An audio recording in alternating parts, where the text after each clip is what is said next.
Welcome to Sam's podcast, where the strange and unexplained come alive. Today, we're exploring one of India's most baffling mysteries, the mysterious bird suicides in the village of Jatinga.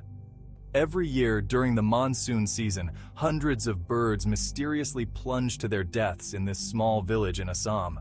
What makes this even more bizarre? These birds are known to fly at night, crashing into buildings and trees, seemingly without reason. Scientists have tried to explain this phenomenon, blaming it on weather patterns or disorientation, but no one knows for sure why it only happens in Jatinga. Is it a natural anomaly or something more sinister? Thanks for tuning into Sam's podcast.